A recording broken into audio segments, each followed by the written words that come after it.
লনিচুৰৰ সন্ত্ৰাস ৰঙিয়াত পিষ্টল দেখুৱাই ডিঙিৰ পৰা কাঢ়ি নিলে সোণৰ চেইন। পাতা ভ্ৰমণলৈ আহিছিল ৰঙিয়াৰ ৫ নং ৱাৰ্ডৰ পখিলা কলিতা। হেলমেট পৰিচিত দুই দুৰ্বৃত্তই আহিছিল এখন মটৰচাইকেলত। ৰঙিয়া নগৰৰ মাজতে এই চাঞ্চল্যকৰ ঘটনা। উল্লেখ্য যে ৰঙিয়া বিজেপি নগৰ মণ্ডলৰ সাধাৰণ সম্পাদক প্ৰাঞ্জল কলিতাৰ মাতৃ পখিলা কলিতা।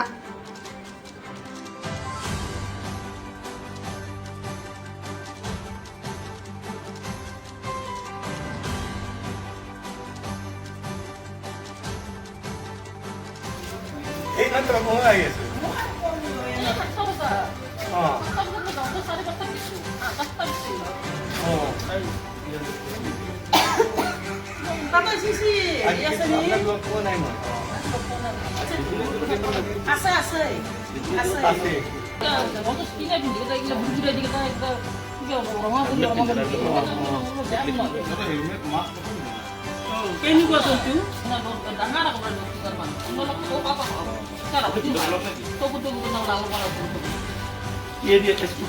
বাইক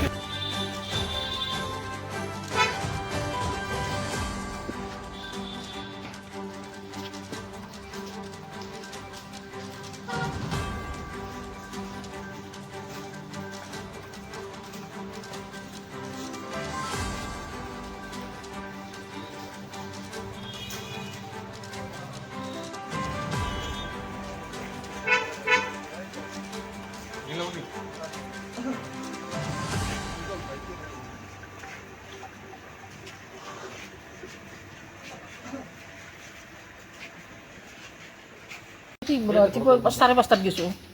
পাঁচটা বজাত কি চজালৰ দোকানে গেছো ঠিকেই গেছো। মই দুইপাক পুখুৰী পাৰত দুইপাক ঘুৰছোঁ, ঘূৰি পেলাই মই আছোঁ।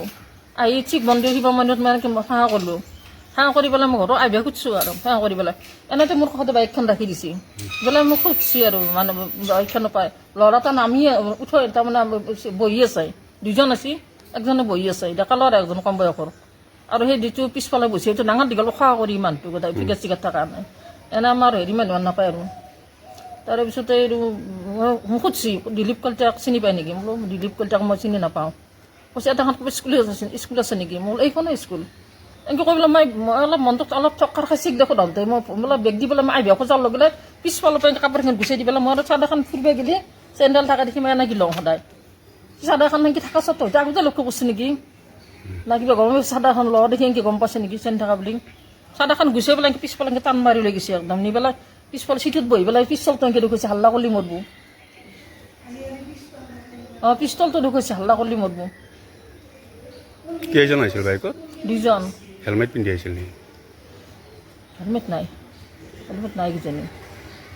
খুব তাড়াতাড়ি হ'ব নহয় কামকেইটা। মোৰ আৰু ভয়তে একদম তাহানি মাৰ পিছফালৰ মানুহ আগফালৰ মানুহ নাই, ভয়ো লাগছি।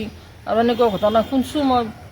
ইমান চেল্টাৰ খুলি থ'ম বুলি ভাবোঁ আৰু ভাবলি আৰু মানে কিনে পিন্ধিবও নোৱাৰে, ঘৰত কিবা গিলা গুটি গুটি ওলাই লাল পৰি পেলাই। সদায় ৰাতিপুৱা হ'লে তাৰমানে কি মৰ্ণিং ৱাকত যায়। অনদিনৰ দৰে আজিও গৈছে আপোনাৰ। যোৱাৰ পিছত মৰ্ণিং ৱাকৰ পৰা তেওঁ যেতিয়া ঘৰত ৰিটাৰ্ণ আহি আছে তেতিয়া আমাৰ ৰঙিয়াৰ বিকিল কলনীৰ সন্মুখত দুজন মানুহ আহি কিনে কোনোবা ঘৰৰ এড্ৰেছ সুধিছে। সোধাৰ পিছতে তেওঁলোকে তাৰমানে কি মাৰ গলৰ পৰাই চেণ্ডেল তাৰমানে কি টানি লৈছে আৰু তাৰপিছতে তেওঁলোকে বোলে পিষ্টল দেখাইছে যে হাল্লা কৰিব নালাগে, হাল্লা কৰি গুলিয়াই দিম, সেইটোৱে আৰু সকলোকে ডাঙৰ কথাটো হৈছে কি ৰঙিয়াত এইটো কিন্তু সদায় ঘটি থকা এটা ঘটনা। আৰু ইয়াৰ ক্ষেত্ৰত ৰঙিয়াত চাগে এইটো কিমান নম্বৰ ঘটনা হ'ব এইটো পুলিচ প্ৰশাসনে গম পাব। কিন্তু দুখজনক কথা এইটোৱে, ৰঙিয়া প্ৰশাসন কিন্তু আজিলৈকে এজনৰ চোৰকো তেওঁলোকে কিন্তু কৰায়ত্ব কৰিব পৰা নাই। আৰু ইয়াৰ কাৰণে কিন্তু ৰঙিয়াবাসী শংকিত হৈছে আপোনাৰ। মানুহে পাতা ভ্ৰমণ বুলি নহয়, যিকোনো ক্ষেত্ৰতে মানে কি ওলাই যাব ভয় কৰা হৈছে আপোনাৰ।